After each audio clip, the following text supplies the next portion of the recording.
Eugene is the largest metropolitan center between Sacramento or San Francisco and Portland, and going east all the way to Denver.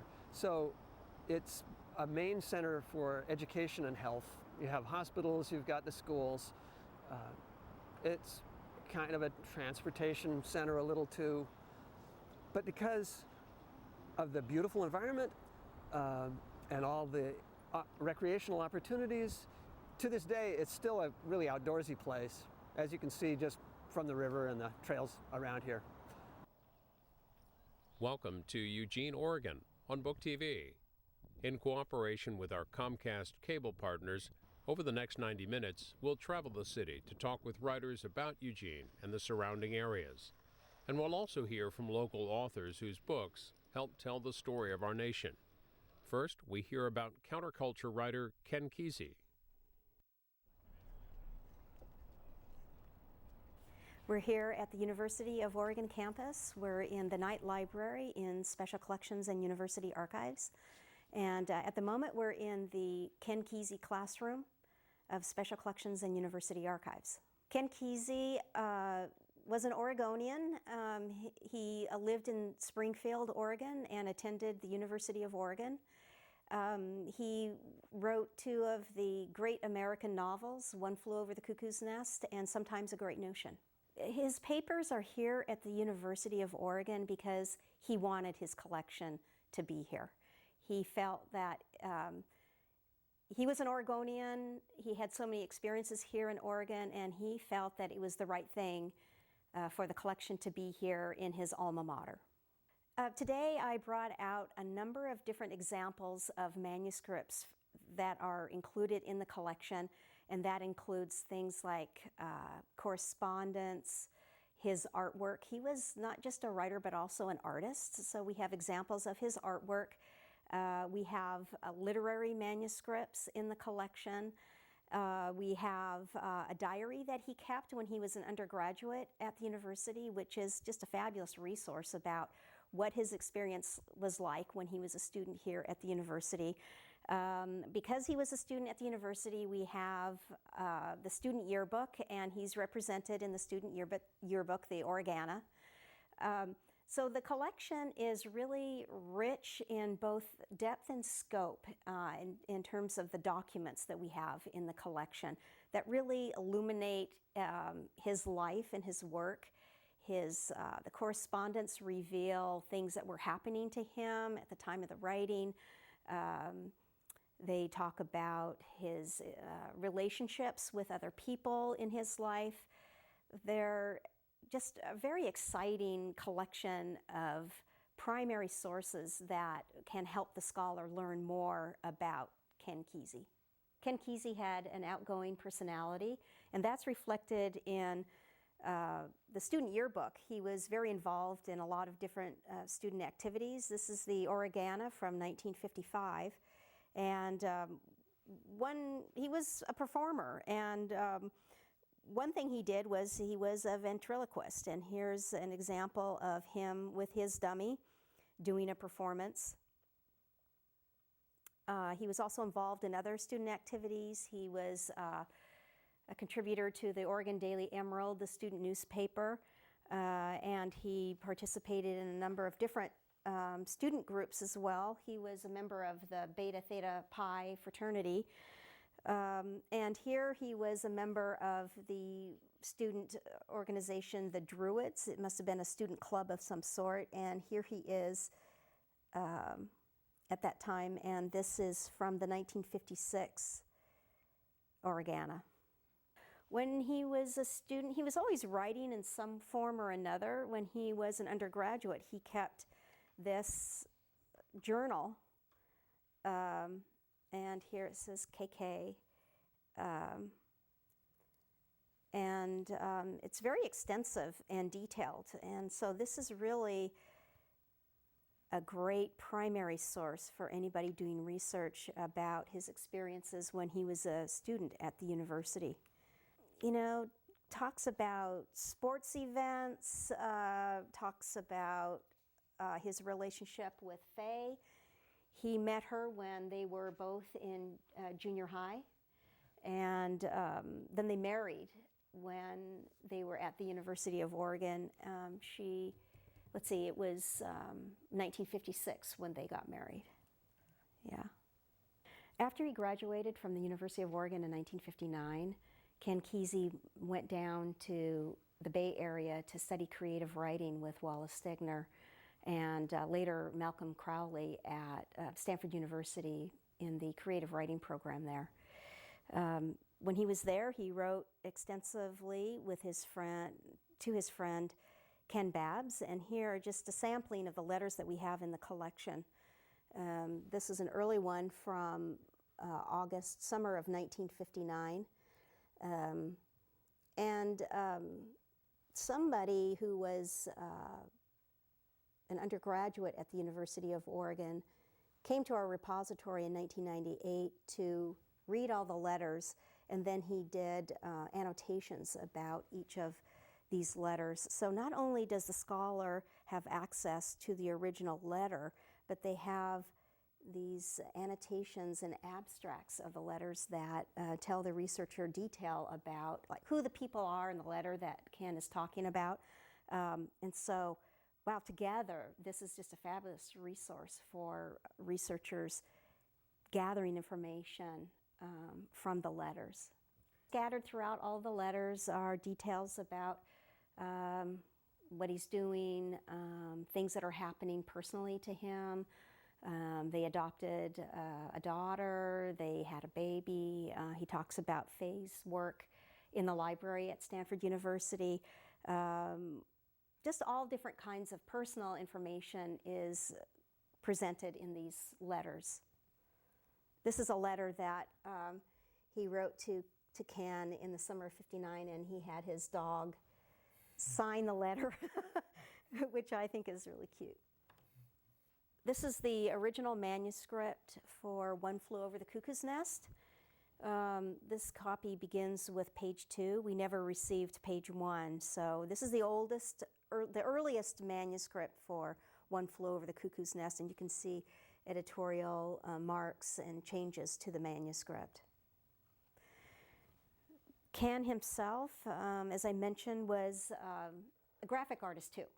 Well, I'm not sure if graphic artist would be the right term, but he knew how to draw, and he drew these characters that are in One Flew Over the Cuckoo's Nest, and this is the main character, one of the main characters, Randall McMurphy. I believe this is a psychiatrist, and these are some other characters in the story. After the book was published, a psychiatrist named Lewis Bartlett read the book, and he sent Ken a fan letter, and there ensued fun correspondence between the two of them about mental institutions, psychiatry, and those kinds of details.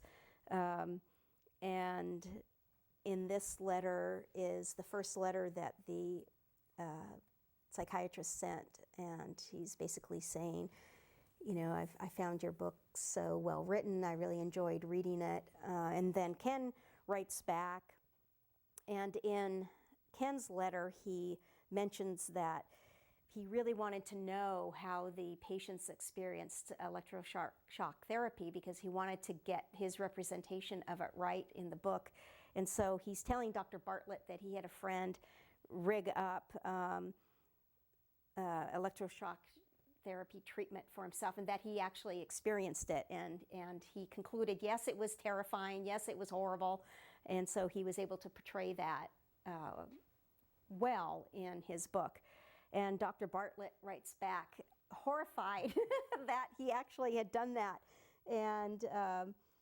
and he says, if I understood your letter correctly, a friend in electronics rigged an EST, electroshock therapy, and gave you a treatment? Jesus H. Christ, if that's so, you couldn't have done a more terrifying thing. It gives me the horrors to think about it. So that's an interesting, you know, and it's just so great that scholars, you know, established scholars, undergraduates, graduate students, you know, even high school students can come here and read this. You know, they have access to this original material that helps them really understand the published book. You know, it's just very exciting to think about the kinds of research that can be done on this material that we have. Included in the Ken Kesey papers is also all of the notes that the notes that survived when he was writing Sometimes a Great Notion. And here are some examples of he's working around the title that he wants to use. And then he has all these notes that he kept. These have survived in the collection. There are fewer notes for One Flew Over the Cuckoo's Nest, but many, many notes that he kept when he was writing Sometimes a Great Notion.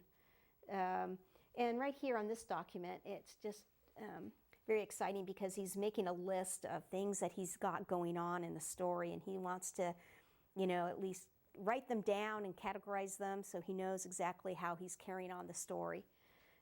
Again, more notes over here. I always find this so interesting, the story, figure out later what it means.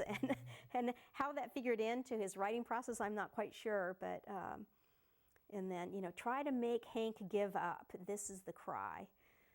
And here's a document where he's describing the character Viv. More detail there. Here's some other notes, and he says, remember, sometimes Hank and Lee and everybody else gets a great notion to jump into the river and drown. And so the river, the great notion, and the people who get this great notion. The river figures large in his story. And here is the earliest manuscript for Sometimes a Great Notion. And it's also typescript, but people have gone through and he's made, some changes and corrections on that manuscript. When Ken Kesey and the Merry Pranksters got back from their road trip to New York, they threw a number of parties in San Francisco that became known as the acid tests. In 1965, Ken Kesey was arrested for marijuana possession, which seems so quaint nowadays, especially in Oregon, where marijuana use is now legalized. But he went on the lam to Mexico, and he spent about 8 months there living in Mexico. And I guess he must have realized that lifestyle was not sustainable for him because his wife and children were back in the States. And so he surrendered himself.